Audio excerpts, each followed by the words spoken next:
Great. Hello, everyone. Welcome to our Spring Forum webinar on Conservative Councils and Local Climate Leadership in the year of COP26. I'm Meg Tresui. I'm the Head of Programs at the Conservative Environment Network, CEN. We're the independent forum for conservatives who support action on conservation and decarbonisation. And yeah, we're here today to talk about COP26. This November, the UK hosts the UN Climate Summit, which is COP26 in Glasgow. This is the most important global climate summit since the Paris Agreement in 2015, and a chance to accelerate international action to reach net zero emissions by the middle of this century. CEN has a very busy programme around this summit. We've already made connections with centre-right organisations in countries around the world, from Australia to the US, Canada and beyond. And we're working to build those connections in the run-up to COP26. I might talk a bit more about that work later on, but we're hoping to bring together conservatives and centre-right leaders at COP26 for the first time to talk about climate action and to really drive market-led solutions to climate change. So this is also an opportunity for our regions, towns and cities to showcase their efforts to reduce emissions and deliver green jobs, and to learn from their counterparts around the world. With over 200 councils having already declared climate emergency motions or adopted net zero targets, many have already made great progress on climate action locally. But how can you engage with this summit? How can you engage your communities? What can you learn from COP26 to feed into your plans? We're here today to discuss how councillors can get involved in this international summit and why it's so important that everyone shows climate leadership in this important year. So we're delighted to be joined by two great speakers. We have CEN MP Catherine Fletcher, who was elected as the MP for South Ribble in 2019 and is also the Parliamentary Private Secretary to the COP26 President Alok Sharma. But first up, we have CEN Councillor Ian Court, who is the leader of Solihull Metropolitan Council and a member of the West Midlands Combined Authority, with the portfolio responsibility for environment and energy, leading on some of their excellent strategies, including the West Midlands 2041 plan. So over to you, Ian. Thank you very much, Megan. You can hear me okay, I guess. I just want to talk a little bit about the work that I've done, both as far as Solihull Council and the West Midlands Combined Authority, and then it leads into COP. I mean, Solihull launched its climate change prospectus about 5 years ago, aimed at a holistic approach to climate change action. And we based this on themes of clean growth, clean air, nature gain, communication, education and engagement. And at a previous CEN event, I've talked about Wildlife Ways project that we've done in Solihull, which is greening the grey of miles of our footpaths and cycleways with wildlife corridors. But education is really the massively important topic coming up with COP. For a couple of years, that's pre-COVID, we hosted in Solihull a youth model climate change conference in the region, and it maybe is something we could think about in the coming months. Schools acted the role of different countries, arguing the case why more should be done by others. Very interesting to see the different approaches taken by, America and Africa, for instance. But not only did they learn about climate change, they also learned debating and reasoning skills as well, massively important for them. Now, we know that since then, climate change declarations have been passed by many councils, and Solihull's own declaration stated a number of important principles, that the issues of carbon emissions, pollution and loss of biodiversity are really all linked problems, and that it's also vital we take people and business with us in all of this. And what we need is what we'd call a just transition. Now, I was really disappointed at a recent full council meeting. Our main opposition, which happens to be the Green Party, opposed support for our local airport. Basically, they didn't want it to start up again after the lockdown. Now, this potentially puts 30,000 jobs at risk in the region, and the result, of course, would be passengers would drive, presumably, to other airports. It's really pointless wrecking our economy just to see business go to a competitor, and we do live in a competitive world. And this is why, as Conservatives, I think we can show the lead in all this, and I'm frankly really grateful that CEN is at the front of this. My thanks go to you, Megan, and your team for leading the way. As far as COP is concerned, we know we need international action, particularly on some issues like aviation, to green up that industry. And this is why I'm really proud that the UK is hosting the COP conference.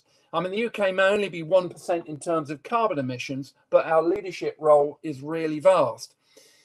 As the portfolio holder for environment and energy at the West Midlands Combined Authority, I was able to bring together both Labour and Conservative leaders to pass a climate change declaration with a carbon neutrality date of 2041. Well, rhetoric and protest and frankly, climate change declarations are really not enough. And that's why we embarked upon an action programme, and we started with a consultation on 74 possible actions, which we entitled #WM2041. We involved and have consistently involved our young combined authority in all this. I mean, the fact is that climate change action involves real issues of cost, ability of technology to catch up, and people behaviour to support the level of change needed, because frankly, this whole agenda really does need change on a large scale. And I was pleased, delighted in fact, that at the Combined Authority Board last week, we agreed the first 5-year plan towards carbon neutrality in 2041 for the West Midlands.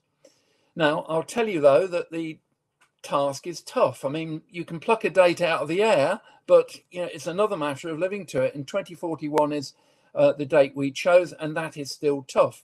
And I'll give you an example of that. Domestic properties are about 1/3 of emissions, and retrofit is a key task. But you know, it presents quite a challenge in itself due to the complexity of problems. And what we are going to do is we're setting up a neighbourhood pilot, a demonstrator, because we do need to be able to do these things at scale. We've also launched a business pledge so that companies can display their green credentials. And importantly, we're embarking upon a big communications campaign and strategy. It's all about hearts and minds. So as a region, we are preparing earnestly for COP. We will be holding a leaders summit in July, organised by the West Midlands CA and UK 100. And mayors and leaders can discuss together the issues facing us all and dialogue with government about new opportunities for local delivery. And hopefully there'll be more announcements at COP showcasing the collaborative approach that we need. I mean, it's the lead up to COP will be vital, but the legacy will be vital with the practical application of enhanced collaboration and events. I mean, the Commonwealth Games in the West Midlands in 2022 will be the first net zero ones. So COP26 is going to be an opportunity to demonstrate best practice, but also on an international scale. And the virtual world has brought us challenges, but it also has brought us opportunities. And I was pleased at a recent Combined Authority environmental meeting to host a presentation from Malmo in Sweden about their action towards net zero. And, you know, circumstances change in different countries, but challenges and opportunities are very similar. Now, most councils are engaging in some way with the environmental agenda, and I hope COP will highlight this. To be honest, I have a tinge of jealousy and then pride when I see other councils do something that maybe we haven't thought about. But, you know, that's what it's all about, encouraging action. And climate change does need more than councils to take and public sector to take action, because with 1/3 of emissions from roughly from domestic, 1/3 from transport and 1/3 business, the public sector is not going to be able to do it on its own. So, you know, in conclusion, COP26 can help bring life to what the individual can do, and it will help ramp up the messaging, frankly, that we're all in this together. We all need to take action across the globe, but in a coordinated fashion, learning from each other. Thank you very much, Megan. Thank you so much, Ian. Fully agree with, I think, everything that you said there. Fantastic as usual. Next up, we have Sen MP Catherine Fletcher, who, as I mentioned, is the Parliamentary Private Secretary to the COP26 President, Alok Sharma, who might want to start by explaining what that is. Catherine, over to you. Thanks, Meg. Thanks, Ian. That was brilliant. Good morning, all. So there's quite a bit of energy in this space, and I thought it might be worth, in my short opening remarks, before we get to the interesting stuff of questions, if maybe take a step back and explain what it is. COP stands for the Conference of the Parties. And what that means is in November, we hope to bring 197 different countries together to continue the work of the Paris Agreement and agree ambitious NDCs, which is nationally defined contributions to reduce climate emissions and to step forward to a net zero world. Now, is everybody going to turn up in Glasgow in November, you know, and then we start the conversation? Absolutely not. It's a huge series of steps where we're going through and starting to understand different areas. Where the COP unit focuses in on 4 major themes for this area. It's climate finance, particularly important. There's a global commitment to 100 billion of climate finance and adaptation to be given to those who can least afford it, but are often most affected by climate change. There's adaptation and resilience. How are we going to, as a world, come together to help those adapt? Because climate change is already happening. There is the climate emissions themselves, you know, reducing them and understanding what we can do to try and pull a package together that the scientists believe will allow us to limit warming to 1.5 degrees C. And then obviously the sustainability. So lots and lots of different themes in this big room in Glasgow. But there's also other stuff, and Ian's touched on it beautifully. There is a much broader green agenda. So biodiversity, for example, the Chinese are doing the equivalent as the UK are doing for COP with the CBD conference, which is all about biodiversity, nature protection, and lots of those areas, you know, are kind of cross co-termini with some of the climate ambition goals. And then there's also what we are doing. We're setting goals at COP and hopefully moving forward, and maybe we'll talk about that and how you can get involved during the Q&A. But you know, what are we going to do to actually achieve the goals? You know, what is our route to net zero, with the key being net? How do we offset areas where perhaps technology hasn't caught up, and what can we do? So back to COP, what are we doing as the UK and parliamentary leadership? Well, Alok Sharma is CPD, which is COP President Designate, because he doesn't actually take over until he's officially nominated and adopted at the start of the conference in November. But there's a huge stream of work making climate a key theme throughout this year, be that at the G7 that we're hosting in Cornwall, or the G20, or CHOGM, the Commonwealth Heads of Government meeting in Rwanda, so like just over the summer. And these are all structured and planned to allow different groups of people to come together and share climate ambition. And what does that mean for local councillors? Well, I hope to get into that in the Q&A a touch. I mean, Ian's right. There's a series of things that we can all do to help build that global groundswell that will contribute to, fingers crossed, you know, a collective outcome where we make a difference to the planet at COP in November. So maybe I'll perhaps say thanks for your time. I'll pause there and I'll look forward to your questions. Fantastic. Thanks so much, Catherine. Please do send us in your questions. You should have access to the box there to send them in. I might start and abuse my privilege. I think a lot of what we've talked about, Catherine, and you did an excellent job explaining what COP is, because I think, you know, even I struggled to sort of get into the detail of it. How do you think we can make COP26 more accessible and easier to understand? And how can we give councillors and candidates the tools to talk about this issue in the local elections in May, and to really, you know, explain what a big deal this is that the UK is hosting this summit? Yeah, well,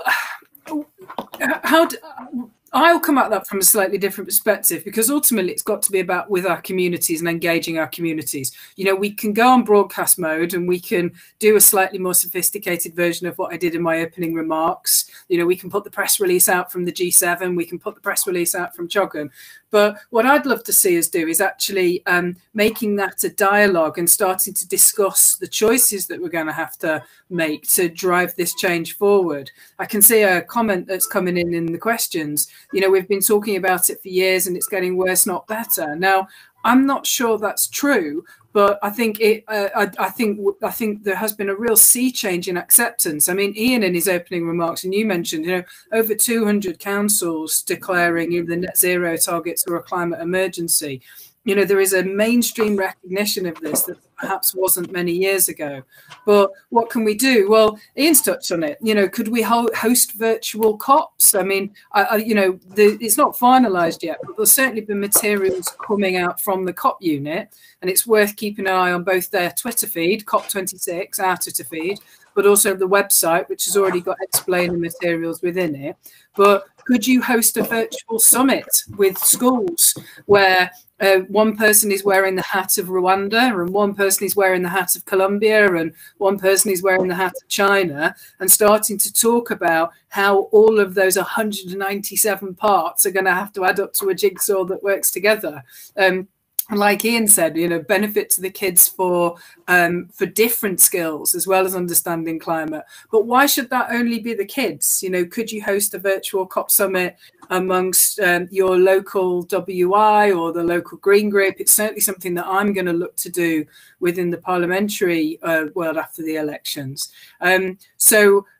The other tool maybe for your armory is the Together for Our Planet is the title for a series of announcements and things that you can use to both start a conversation and receive feedback. So if you want to write hashtag Together for Our Planet down, that's the name of the campaign that is going to start really ramping up and giving people tools and ideas and things to do out in communities to have that two-way conversation. Fantastic. And Senna's been providing our MPs with a toolkit to host a local climate summit, and I'd be happy to share that with any councillors who are interested to try and bring the conversation down locally. Ian, did you have anything to add on that, on how you've been talking about it locally? A couple of things I do want to mention, because, it is about getting people involved. It's about getting, for instance, councillors engaged, and certainly Conservative councillors. Whether we like it or not, there's a lot of people that really don't get all this. I mean, a lot of people see things happening, but they don't see what they can do about it. Now, let's just take what is one of the most important things that a local councillor can and usually does get involved in? It's planning. One of the problems we have in the system actually is planning policy doesn't support, for instance, enough of the climate change agenda. And I know we're looking at changing this. But one of the things in our local plan I've insisted on, I'm an ex-developer as it happens, one of the things I've insisted on is when we allocate sites for housing, we insist on what I'd call is proper green infrastructure, allowing proper green, a place. It could be for wilding, it could be for a forest or something like that. Now, it would be, my own view is, Conservative councillors are ideally placed to fight for better green credentials for development. And that is, that's only partly about carbon emissions. It's about creating a better and healthier environment for our local people and for our children. Absolutely. One of the questions in is about the biodiversity crisis, and I wonder if I might broaden it out slightly. Catherine, you sort of touched on the biodiversity COP, and Ian, you were talking about the importance of nature as well. And I know one of the key themes for COP is nature-based solutions. So the way that nature can also be an excellent carbon sink and soaking up emissions, and how we can invest in those solutions, not only to tackle climate change, but also to support local wildlife. Would any of you like to touch on that and how important that is in the summit, and what councils can do to connect up their nature and climate strategies? Catherine? Well, if I take that from the top down, so within the COP unit, we have Alocca's CPD, but we also have Lord Goldsmith from the nature and biodiversity side.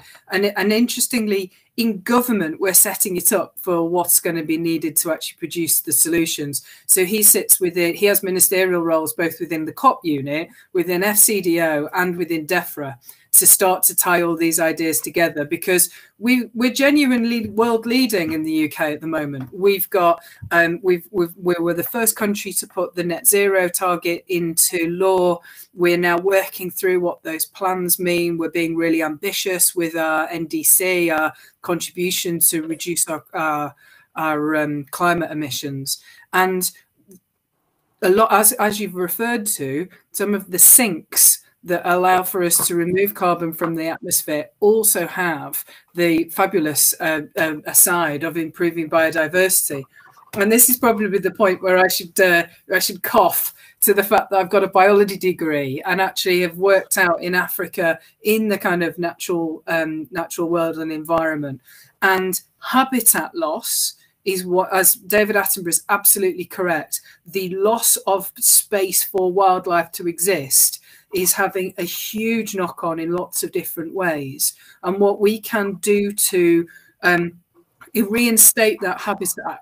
The Environment Bill is such a huge bill that's going to go through at the moment, but that will have huge knock-ons for local councillors and for the way we live and manage the environment. So as soon as we get past the Queen's speech, putting that through and helping our farmers be incentivised to protect and enhance habitat, for example, with field margins, and what can we do there to create those wildlife corridors and give the habitat or give the space for nature to breathe, that then starts to enhance and generate the biodiversity crisis.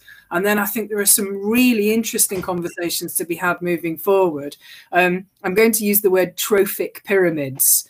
But it's that idea that you start off with the detritivores, the things, if you think of a triangle, you start off with the things that eat the fallen leaves or the dead stuff, and you go through the insects and you go through the birds, and then you go through the things that eat the birds, and then you end up with the top predators.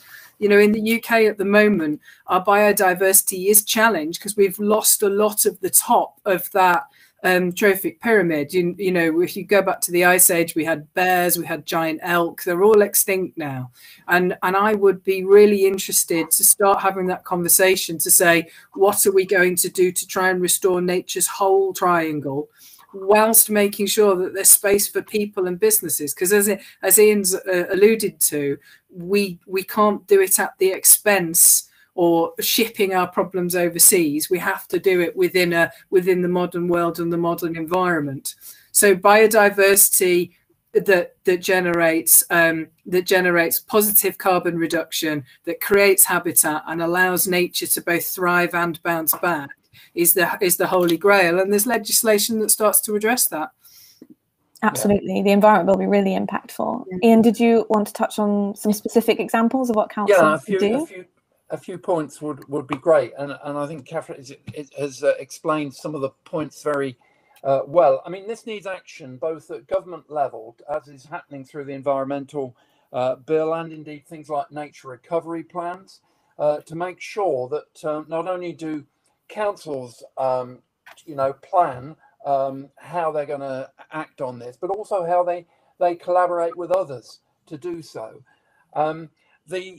Because one of the things, for instance, is tree planting. I mean, we've recently said we want to see, a new Arden forest between Birmingham and Coventry, because the green belt, although it's called green belt, it's got nothing to do with being green. Actually, it's about urbanisation and coalescence, and we need a better protection of this, what we can call infrastructure, a biodiversity infrastructure.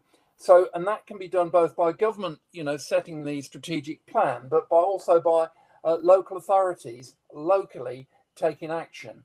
And, this, we have a plan for 250,000 trees, for instance, in the 10-year, in this decade.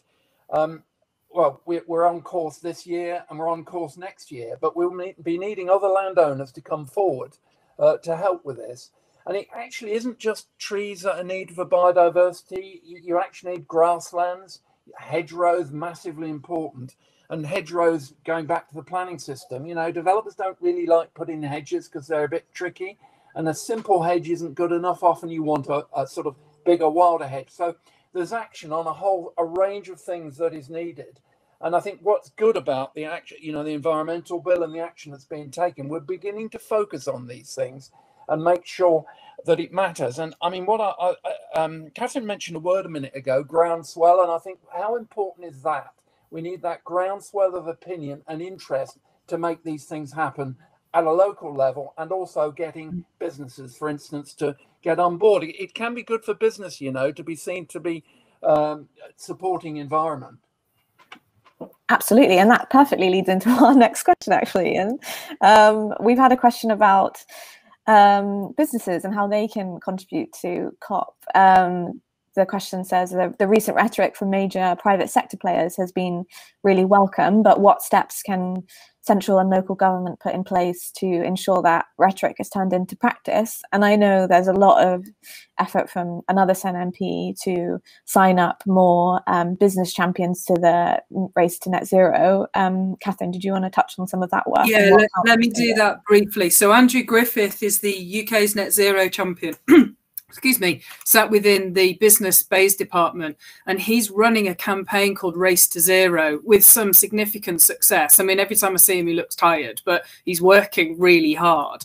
I believe he's now got about a quarter of the FTSE 100 signed up to net zero within their own businesses and putting the steps in place to make that happen. And there's more that are moving there, but perhaps aren't formally signed up to the Race to Zero sign. And that's big businesses recognizing that there is benefits for them, not just in public positivity, but, you know, for example, I was talking to a mining group out in Mozambique with another hat that I have on, that has realized that it's more operationally effective and strategically effective to switch from diesel generators on their mining concessions to solar PV, because actually it's more reliable. So there's so there are not just kind of, should we call it, do-goodery incentives for businesses to move to net zero because there are securer models.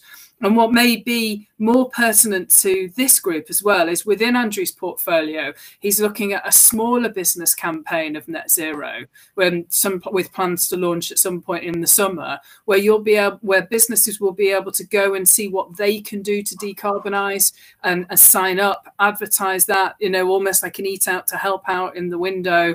And, you know, lots of little things. They don't solve the problem, but they really start to get that ball rolling. And actually, I've seen on the chat, and it might just be worth tying it in, how government encouraging local councils to decarbonise buildings. Well, I believe there are schemes in place. So I know my local council, South River Borough Council, have received in the order of 140,000 just very recently to help them decarbonise the main office buildings. So there are schemes out there. I'm afraid I don't have it to hand, but you know, there's a lot of work being done because obviously it's a capex up front, but the lower running costs afterwards mean that there are business cases to be had for this stuff. Yeah. Ian, what do you think? Absolutely. I mean, what we've done, I mean, we have 2041 for a borough-wide target for net zero, but the council, it's 2030.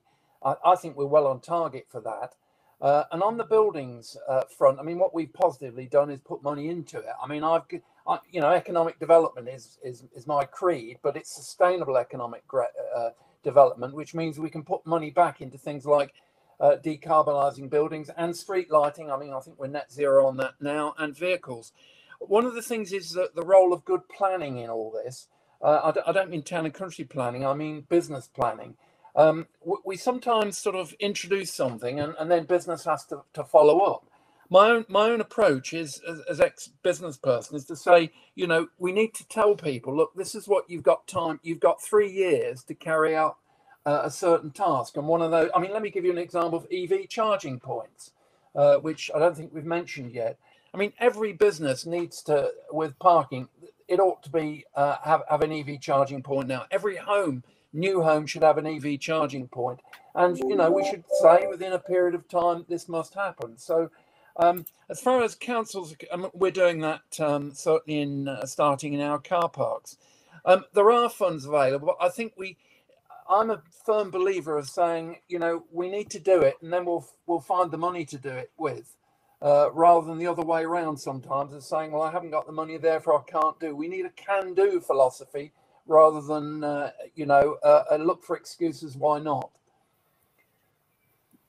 Thanks so much, Ian. Yeah, I think it's hugely important, and Sen's advice to councils have been, you know, even if you certainly can't plan to 2041 right now in this moment potentially, but you can at least set out some short-term plans and where you would like to set out your strategy long-term, which areas you need to address locally. And having those plans and those steps in place is really important to show credible climate action commitment in the lead up to the election. So yeah, I think you're totally right. It's beyond, as you said before, putting action into place. And we've had a couple of questions about how different sort of sectors can get involved in COP26. So one question, whether or not it will be promoted at party conference. I know that Sen is planning to do a few COP related events, but I'm sure Catherine can talk about that. And then one about how schools and school children can get involved in work experience placements. And I know there was a volunteering scheme, but I'm not sure if that's still open. Not to put you on the spot, Catherine, if you can't remember, but it's probably on the website. Yeah, there was a volunteering scheme. I think, don't quote me, but I think maybe that's actually closed now. But maybe if I just describe what Glasgow is going to look like and how for people getting involved. So there will be two big zones. There's the blue zone, which is the UN blue, where if you look on the internet, you'll see the big huddles of people going, no, it's 3%, no, it's 2%, and kind of messing around. And then just across the way in Glasgow, in the Science Museum, there's going to be the green zone, which is basically just going to be a festival, COVID permitting, a festival of all of the things that businesses and community groups and educational groups are doing to help us journey towards net zero. And that's going to be hugely interactive, and there'll be many opportunities, I would imagine, to both visit and participate, even virtually, if not face to face. I know Sen, put a bid in to be part of that process, and I know many different groups have as well. So that could be quite exciting. But look out for, because we're in the era of COVID, it's been awful. But what it has done in lots of respects is pressed 10 years worth of fast forward in 18 months on lots of technologies. So don't assume that you won't be able to play an active role if you can't get to Glasgow in those 2 weeks in November. I think we're going to be really engaging people and asking for contributions around the country and using the power of technology to achieve it. So I would definitely say watch this space. Yes, I think it's interesting, the involvement side of things. I mean, we're international. It's as easy now to have people on internationally, virtually, as it is in this country. And indeed, as I explained earlier on, I think one of the things that the branding, I think branding will be very important. I hate to talk about a badge, but maybe because it'll be so important to get people to plug into this virtually and to be inquisitive, and particularly children. I mean, I mentioned earlier the a model COP conference that we hosted a couple of times for young people, and it's a great opportunity to get enthusiasm going. Yeah, absolutely. I know Tim Lawton MP has also been running a yearly summit for his local children to get involved and talk about climate action and the environment. Certainly a great way to involve them in your climate emergency preparations and to get some of their great ideas in, and also work with the schools on education opportunities as well. So yeah, fully agree on that. We've had a question about renewables and how we can increase our transition to renewable energy.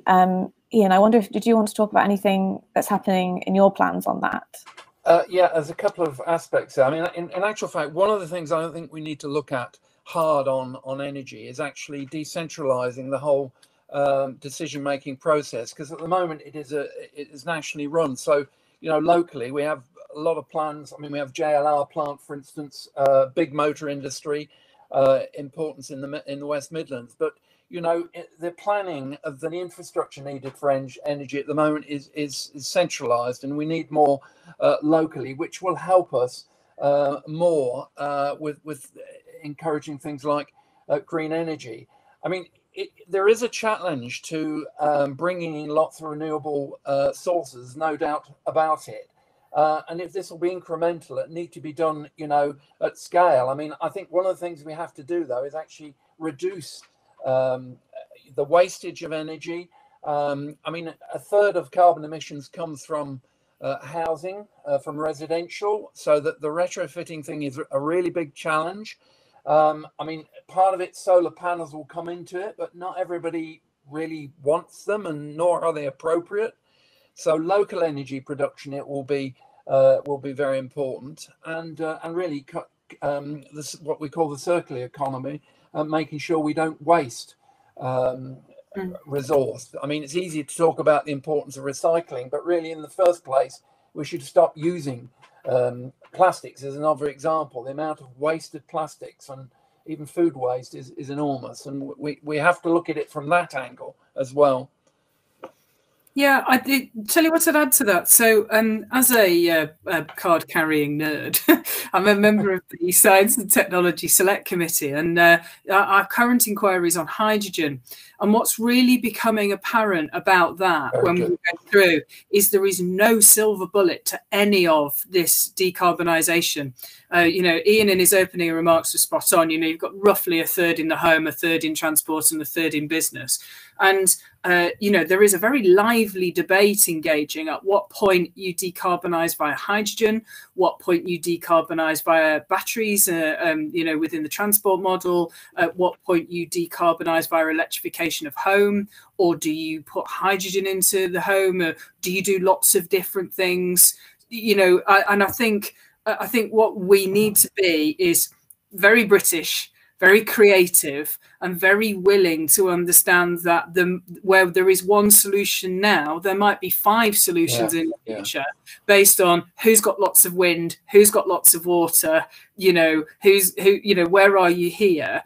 But recognise that there are ancillary benefits. So, for example, Mid Wales would absolutely love to not get cut off every time the wind blows and it takes the power lines down.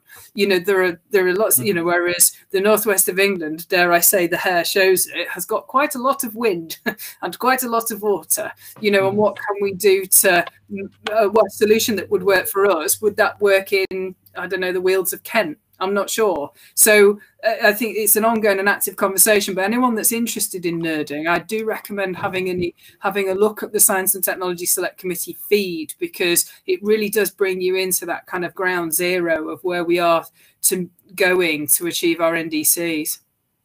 Absolutely. I think that the technology is, you know, it really needs to, well, not just catch up, but we need to move fast on this. I mean, it is technology. In the end, is going to be a lot of solutions. I mean, I'm ashamed to say, the advantage of being at home, you can grab things. You know, there's a report I've just found here. This was my first talk on the greenhouse environment. It shows my age, but it was in March 1994.